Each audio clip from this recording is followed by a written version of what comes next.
Hi guys, welcome back to my channel. This vlog I'm gonna do not because I really wanted to, but because I felt like there isn't much information about this out there.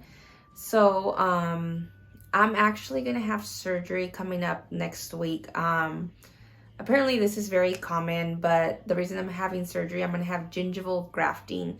So my gum lines are really receding on these two canine teeth. I don't know, it's really, I don't want anybody up in my mouth, so I'm not gonna show you, but pretty much my gum line is like receding, so my gums are going down, they're shrinking.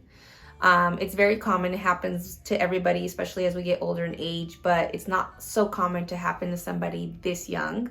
I'm in my 30s, so because I have receding gum lines, it's just two teeth, but because they are so low, and if I just leave it untreated, I have a chance that the roots of my teeth won't grab anymore and my teeth can just fall out. So I definitely don't want that to happen. I'm way too young for my teeth to be falling out, so I want to get it taken care of. So it's actually both sides here. So this year we're going to do this side, and then next year we're going to do the other side. So I try to go on YouTube today to just kind of see what other people's experiences have been with the surgery. So kind of prepared myself, what do I need to buy? Am I allowed to drink from a straw? Just little simple questions. Of course, I'm going to ask my surgeon, but I just kind of I like to do that. I don't know about everybody else, but I like to go on YouTube and just see other people's perspectives. And there was not a single video that I could find other than actual surgeons doing the procedure, which I regret watching because it's a lot. So from what my surgeon had already told me, what the procedure is they are actually going to cut a piece of my skin from the roof of my mouth, and it's a pretty large piece. It's not they're just gonna scrape the top of, and then so they cut a good amount of skin as a donor graft and in the roof of my mouth, and then that skin they're gonna sew to my gum line down here, and the whole point of that is that it'll heal together and build new skin on the gum line. So yeah, so because they have to do that, and it's it looks pretty intense from what I saw on YouTube today. So because they have to do that, I have to have surgery on one side this year and then surgery next year on the other side. So I don't know what to expect from what the surgeon said. He said I should be pain-free by day 4, day 5.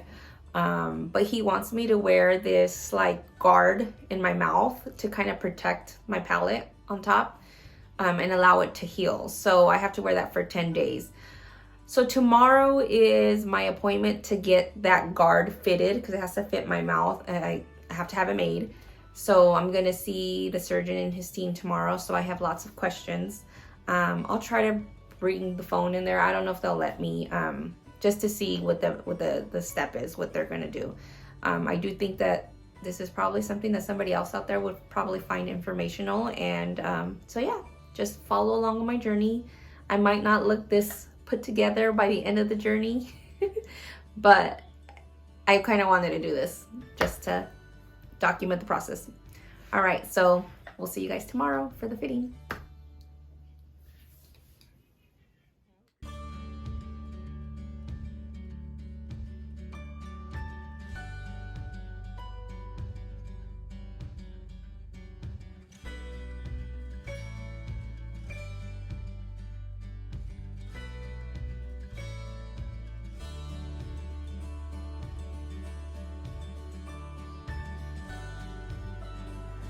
That's crazy. That was fast. It's like a negative. This is the negative one. When you pour it, you're gonna be the positive image, and it's gonna look like your teeth. Right.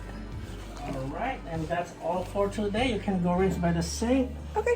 Mask. And I'm done. You are done with this thing. Okay, today is November 18th? Yeah. Today's November 18th, and today is surgery day.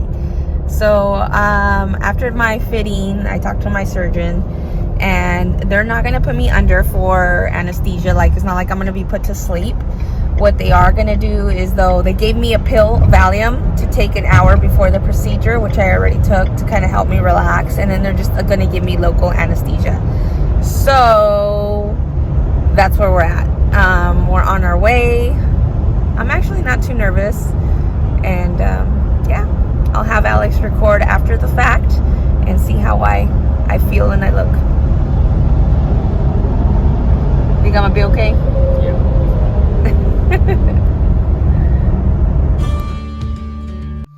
So it's post-op day 1. I'm a little tired because I took a nap yesterday. Right after surgery, I started having a lot of pain, like a lot of pain. I ended up having to take 2 of my pain meds that the doctor prescribed to me.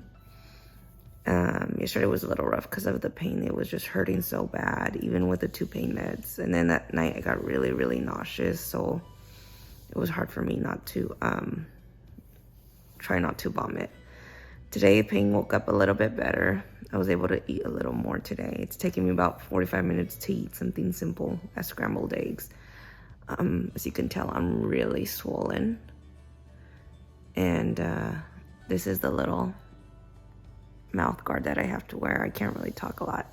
But right now, I'm gonna go finally take out the mouth guard and hope that I don't start bleeding from my donor site.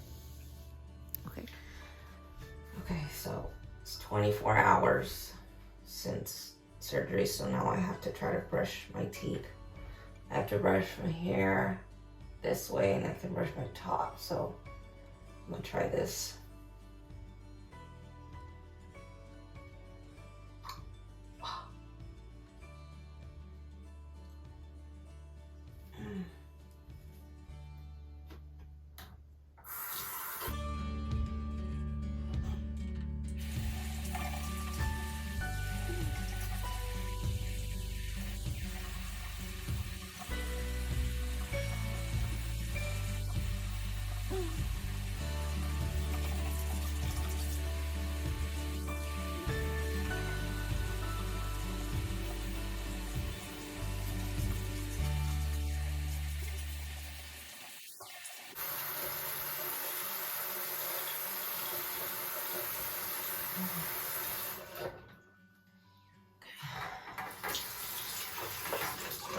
I did a little toothbrushing. That was a little hard because I can't really spit or open my mouth really wide. And now I have to do this chlorhexidine rinse.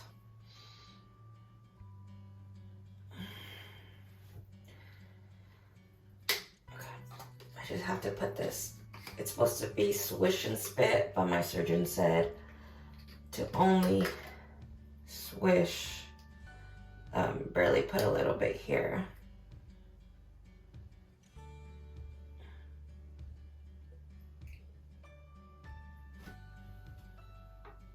Okay, that's 15 mils.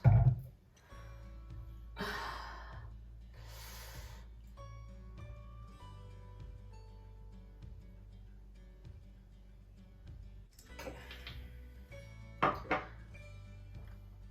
It looks like it's clotted pretty good, so I'm not gonna mess with anything like that right now.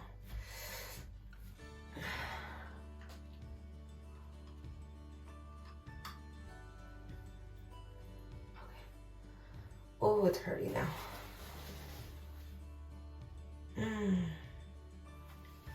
The donor site hurts more than the bottom.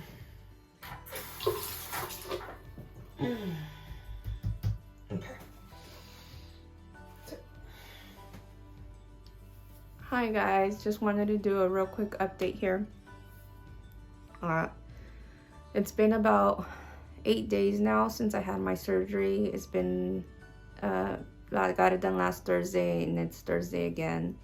It has been a little bit more rougher than what I initially thought. The doctor originally told me I should be pain-free by day 4, day 5, but it's day 8, and I'm still having a little bit of pain. It is better. I've only had to take pain pills like once or twice a day. I am having some complications, so my donor site yesterday started bleeding out of nowhere. When I hold pressure on it for about 10 minutes, it goes away. I just have to hold it down, and then the bleeding stops. But it's happened like 4 or 5 times already. So I contacted my surgeon today. He said that that's not common. It doesn't usually happen, but that I'm doing everything I'm supposed to do. So I think my post-op appointment might happen next week instead of the week before. Eating has been still hard. I tried eating a little bit of solid foods, but it's still taking me a really long time to eat. I have to cut up everything really, really small, and just be careful that I don't touch anything over here. The swelling has gone down. I ended up getting a bruise over here. My whole face was swollen, but that has definitely come down. I just think that I expected the surgery for me to feel better by now, but because I'm still dealing with the pain, the uncomfortableness, not being really able to eat, it's been taking a lot more on me than what I had anticipated. So we'll see how this next week goes. I'm just trying to give you guys a reality of what my experience is with the surgery. It has definitely not been easy. It's definitely not something that you're going to be able to do and go back to work in a couple of days. It's been a little bit rough for me, but yeah. So I'll keep you guys posted. All right, guys, so it's been 3 weeks since I had my procedure done. The last time I spoke to you guys, I was still wearing my mouth guard. I started having bleeding that night. That whole next night and the next morning, I started bleeding a lot. And when I say bleeding, I mean I was just like gushing out of my mouth. It was to the point where the surgeon had to drive down from Fresno to take out my stitches on my donor site and restitch it up really, really tight. That day, the pain was terrible, terrible, terrible, terrible pain. So it was kind of like I had to start all over a week after the surgery. I would say about 2 weeks after the surgery, even with my little complication, I started to kind of already feel like myself. I didn't need to take any more narcotics, no more pain meds, like just regular Tylenol is what I was taking. It's been 3 weeks now since the surgery, and I feel so much better. I actually had my post-op today where the surgeon took out my stitches, my sutures on my donor site down here. Everything's looking good. The bleeding has stopped since about last week. I'm able to eat a little more. I still can't eat or chew anything on this side for a couple more weeks, but all the swelling and the inflammation there and the pain has gone down so that I'm able to actually open my mouth and chew really well on this side. So I'm able to eat more now other than just some soups and smoothies.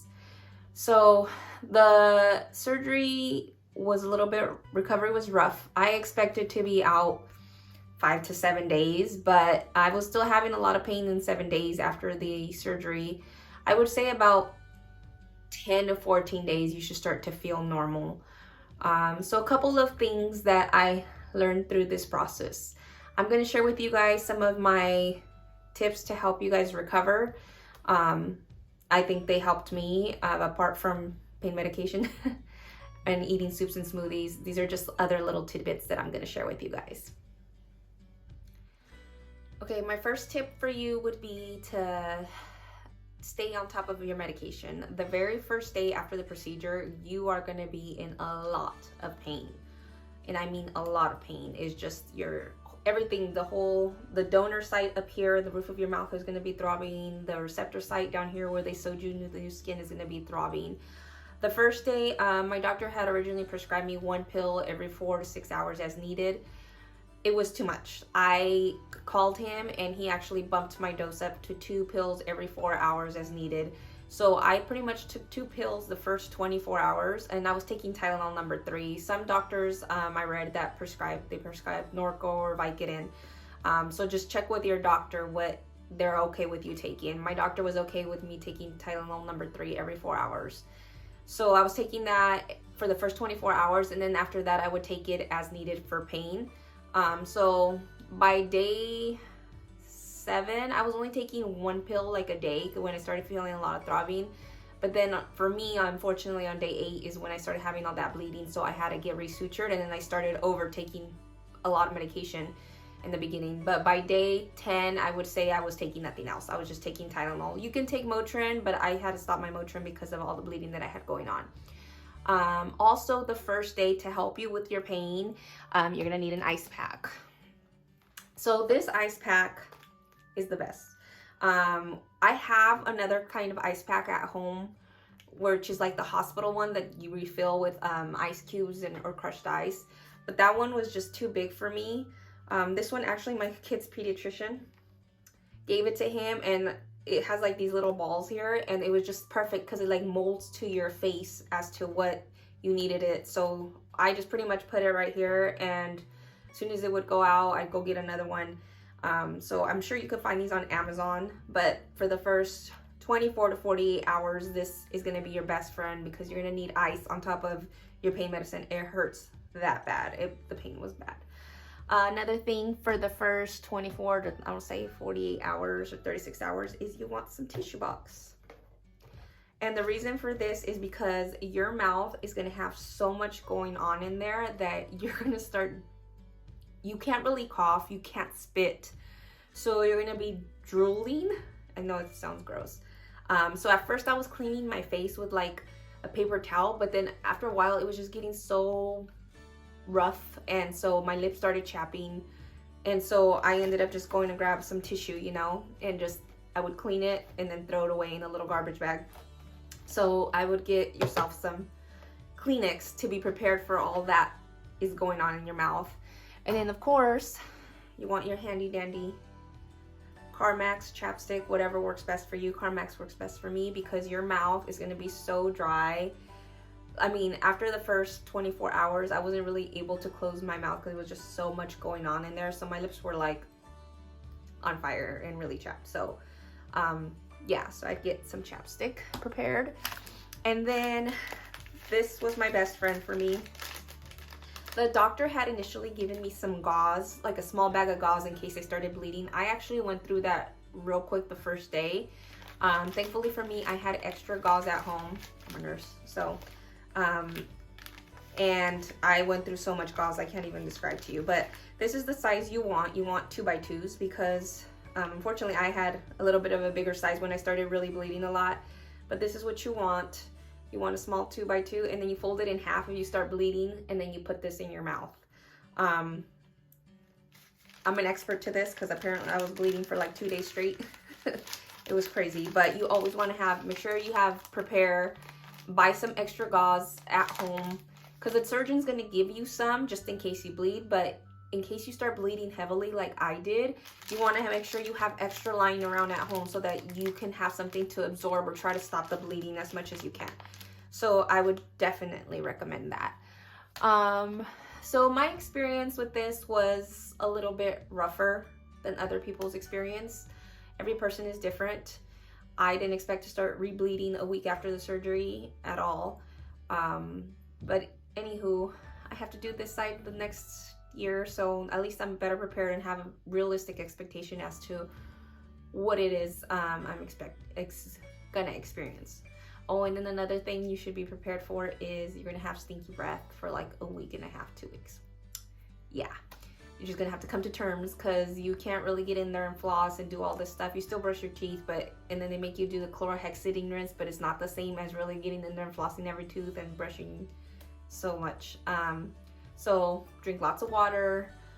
I was brushing after like every meal, just trying to keep my mouth as clean as possible.